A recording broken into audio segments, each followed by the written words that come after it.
Nós, a Europa, tem a ver com a Europa, tem a ver consigo. À sexta, uma reflexão sobre a atualidade europeia. Esta tarde converso com Marco Teles, do Centro de Informação Europe Direct Madeira. Boa tarde, Marco Teles. Boa tarde, Marta. Bem-vindo. Mais um programa onde vamos trazer até esta conversa alguns temas da atualidade na União Europeia. Uma primeira referência, um convite, no fundo, para que os nossos ouvintes participem utilizando um endereço de correio eletrónico, colocando questões, emitindo opiniões, alguma crítica. Nós é europa@rtp.pt. Marco Teles, o primeiro tema tem a ver com uma iniciativa intitulada A Europa na Minha Região. Exatamente. Bom, até se calhar, voltando ao que a Marta havia referido no início, prende precisamente com o mail do Nós a Europa. Portanto, relembrar que efetivamente está disponível este mail para que as pessoas possam colocar questões. Aliás, esta é uma crítica constante em relação ao projeto europeu. 51% dos cidadãos europeus dizem que a sua voz não conta na Europa, então façam-se ouvir, e aqui a Rádio Antena 1 em particular está a oferecer esta oportunidade. Portanto, enviem as suas questões, naturalmente as suas dúvidas ou sugestões, e que certamente teremos todo o gosto também aqui neste programa em explicar ou eventualmente rebater alguma crítica que seja feita. Em relação à iniciativa A Europa na Minha Região, ou Europe in My Region, que é o slogan, no fundo, oficial desta campanha, que chega a todos os Estados-membros, é, no fundo, um convite da Direção-Geral da Política Regional e Urbana da Comissão Europeia para participar num concurso que é composto por 3 atividades: na área da fotografia, na área da escrita, através de publicações em blogs, e um outro terceiro que é uma pequena aplicação, um pequeno jogo online, mas também dá uns prémios. A começar pelo primeiro, esta fotografia. Basta, no fundo, enviar, e antes de mais talvez dizer que o Europa na Minha Região, não citando aqui o endereço, que é algo longo, mas basta procurar no Google, por exemplo, campanha da União Europeia, Europa na Minha Região, aparece o site oficial em português, portanto é fácil também obter informações em relação a isso. E em relação às fotos é muito simples, é algo que se tem repetido anualmente, mas que acho que nunca é demais, é tentar encontrar na sua área de residência, na sua localidade, na sua região, no seu país, se quiserem numa escala maior, exemplos de projetos que tenham sido alvo de financiamento de fundos comunitários. Portanto, uma estrada, uma ponte, um edifício. E, portanto, o concurso, no fundo, consiste em retirar 2 fotografias, uma mais artística relacionada com esse projeto e uma outra em que tenha obrigatoriamente uma referência àquelas placas, um pouco espalhadas aqui por toda a ilha, não é? Em que encontramos o comprovativo de que aquela obra, aquele projeto foi efetivamente cofinanciado pela União Europeia. Podem participar todas as pessoas com mais de 18 anos de idade, de todos os Estados-membros, inclusive também dos países que estão em regime, em fase de pré-adesão. Estamos a falar da Albânia, da Bósnia, inclusivamente também a própria Turquia, Kosovo. Portanto, estes países também são convidados a participar neste concurso, que vai, recorde-se, até o dia 31 de agosto. Portanto, a avaliação final, que são os 30 melhores fotografias, elas serão escolhidas não a partir de uma simples votação online, embora exista essa votação online. Tem algum peso? Tem algum peso, mas a palavra final é de facto de um júri que irá escolher as 30 melhores fotografias, que depois irão circular um pouco por toda a Europa. O concurso de blogs. O concurso de blogs, apela à escrita. Apela, obviamente, à escrita. Inicialmente, este concurso, em anos anteriores, estava muito até direcionado para jornalistas ou estudantes na área da comunicação e do jornalismo, mas está naturalmente aberto a qualquer cidadão. E a ideia é dar a conhecer algum artigo publicado num blog ou numa plataforma de um jornal, ou até noutra estrutura qualquer, não necessariamente num blog, uma vez mais, sobre um projeto que tenha sido alvo de financiamento europeu. Portanto, os 3 vencedores, neste caso o prémio resume-se a 3 vencedores, serão convidados a participar num programa de formação intensiva durante 3 semanas na área da comunicação e, portanto, irão também ter um contacto direto com uma agência de comunicação e num meio de comunicação social da União Europeia com cobertura em Bruxelas. Portanto, isto está assegurado a viagem até Bruxelas e, portanto, terão este curso intensivo, digamos assim, das 3 semanas. Finalmente, a participação no tal teste Enigma tem a ver com a cultura e a tradição europeias. Exatamente, é cultura e tradição. É um questionário de cerca de 10, 12 questões, onde um concurso online, um pequeno jogo, uma pequena aplicação, onde são colocadas questões de cultura geral, digamos assim, e depois quem realmente acertar e tiver os melhores resultados é premiado com um cabaz de iguarias europeias. Portanto, o prémio é um pouco diferente do habitual e também convém dizer que serão nomeados 2 vencedores a cada mês até agosto. Portanto, 2 vencedores em maio, anunciados sempre no dia 15 e no dia 30, depois 2 vencedores no dia 15 e 30 de junho, o mesmo para julho e o mesmo para agosto, portanto, até finalizarmos este concurso. A Comissão lançou uma consulta online, apela à participação dos cidadãos naquele que é um debate sobre o futuro da Europa que já se iniciou há cerca de 1 ano.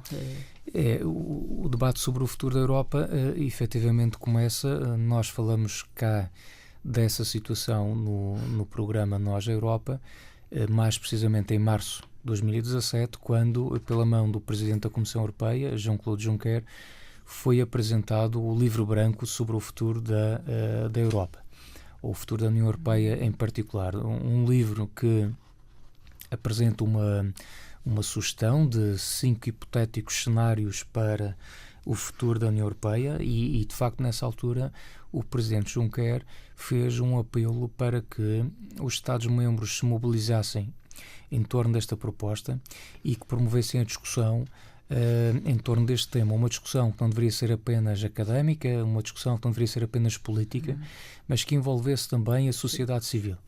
Esse apelo ao envolvimento da sociedade civil veio também pelo reforço, neste último ano e meio, de iniciativas como o diálogo com os cidadãos, que são iniciativas que têm sido promovidas sobretudo pelas representações da Comissão Europeia em cada um dos 28 Estados-membros e também, naturalmente, pela representação da Comissão Europeia em Portugal. Aliás, essa iniciativa de diálogo com os cidadãos também já aconteceu aqui na região com a Comissária Corina Cretu. E tem a particularidade, são encontros interativos abertos à população em geral, onde as pessoas estão perante um comissário europeu ou altas personalidades das instituições europeias, onde podem opinar, onde podem confrontar o comissário ou outro convidado com as suas dúvidas e dar também sugestões sobre a temática em apreço. O que a Comissão veio agora a fazer neste mês de maio, mais precisamente no dia 9, foi lançar uma consulta pública, uma consulta online, onde convida todos os cidadãos dos 28 Estados-membros, futuramente 27, como nós já sabemos, a preencher este questionário, um questionário que é composto por apenas 12 questões, portanto não é algo extenso, é algo que eventualmente pode demorar algum tempo, mas 3, 5 minutos, muito. não irá demorar mais do que isso a preencher. Ele encontra-se disponível, obviamente, nas 24 línguas oficiais. Está disponível no site oficial da Comissão Europeia, portanto, entrando no site oficial, que está também disponível em português, aparece esta temática, o futuro da União Europeia, e, portanto, aparece depois ali a tal consulta que consiste neste questionário. É um questionário que abrange um conjunto variado de temáticas. Passa, por exemplo, também tentar perceber quais são os problemas que os cidadãos sentem que são aqueles que mais complicam o seu dia-a-dia, digamos assim.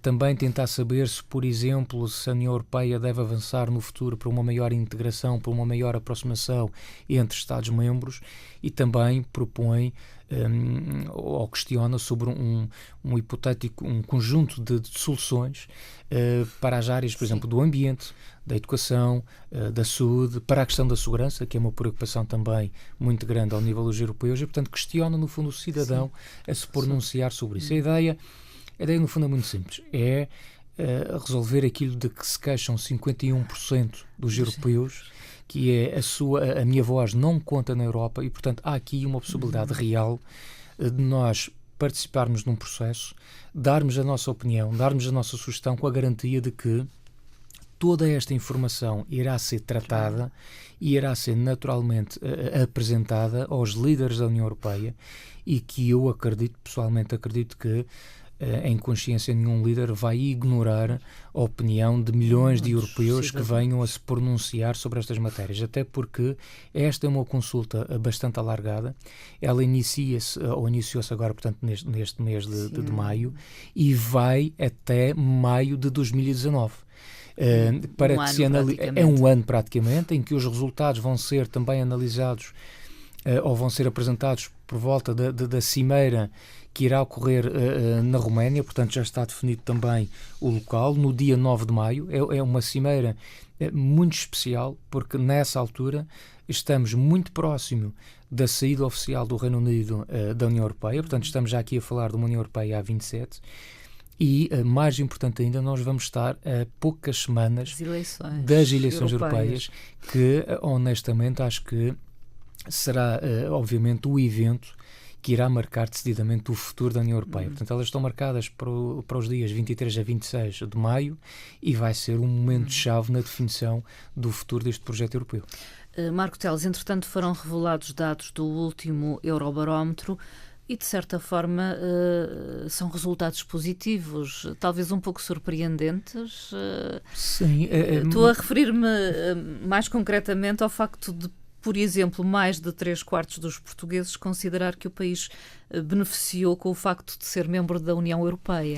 Eu aí, especificamente nessa questão, ou neste resultado estatístico, não me surpreende muito. O que me surpreendia era se o resultado fosse um pouco diferente. Mas nem sempre foi assim, tão claro. Nem sempre foi assim. Aliás, este foi um Eurobarómetro que foi apresentado esta semana, portanto é algo que saiu agora, está muito fresco ainda, portanto não houve ainda sequer tempo de analisar todos os resultados. É um Eurobarómetro propositado, em que aparece exatamente a um ano das eleições europeias, e portanto está muito focado na questão também das eleições e do envolvimento dos cidadãos no projeto europeu. Como a Marta referiu, de facto, mostra que 78% dos portugueses, falando exatamente nos resultados do caso português, portanto 78% considera que o país beneficiou com o facto de ser membro da União Europeia. É apenas uma questão, uma opinião muito pessoal. Eu acho que, muito honestamente, será difícil alguém, olhando para trás e vendo 30 anos de presença no projeto europeu e o que se fez ao longo destes 30 anos, nós, em consciência, olharmos para isto e fazermos um balanço negativo da nossa presença na União Europeia. Portanto, 78% foi o resultado em relação a isto. Também é por dizer que os portugueses estão entre os cidadãos europeus que têm uma opinião mais positiva sobre o Parlamento Europeu, que é de 45%. Portanto, 45% dos portugueses têm uma opinião muito positiva sobre esta instituição europeia. 40% têm uma imagem neutra, portanto, sim, nem sim nem não. É o famoso nem, estão ainda por decidir, e apenas, e mesmo assim são muitos, 12% têm uma visão claramente negativa sobre esta instituição europeia. De qualquer forma, uma larga maioria dos portugueses, ou 64%, gostaria que a Assembleia Europeia desempenhasse um papel ainda mais importante do que aquele que ele já assume atualmente. Portanto, também que é um pouco surpreendente, talvez, portanto, não é? Se nós olharmos também para os resultados do Eurobarómetro, tudo indica, tem ido um pouco nesta situação, que sim, é confiar um pouco cada vez mais confiar cada vez mais nas instituições europeias. Às vezes o que se confia cada vez menos serão nas instituições nacionais. Isso pode acontecer, mas curiosamente nas instituições europeias este sentimento de confiança tem vindo a crescer de forma progressiva. Esperemos que se expresse nas eleições, não é? Não sei, porque entretanto há aqui outros números que nos preocupam. Por exemplo, há aqui um aspecto também que perguntaram neste Eurobarómetro, que são as razões pelas quais as pessoas porventura iriam votar nestas eleições, e os portugueses apontam, em primeiro lugar, o seu dever de cidadãos. Isto foi focado por 52% dos inquiridos, seguindo-se então a vontade de participar na escolha do próximo Presidente da Comissão Europeia, e isto foi a opção de 37% dos inquiridos. Uma nota também interessante para dizer que a principal razão para não votarem nas eleições europeias, segundo o resultado deste Eurobarómetro, para os portugueses, é a desconfiança no sistema político, e isto é referido por 59% dos inquiridos. Portanto, é algo que também deve ficar à consideração. Ainda assim, 41% dos portugueses considera ser muito importante votar nas próximas eleições europeias. Portanto, a média dos europeus aqui é um pouco superior, está na casa dos 49%.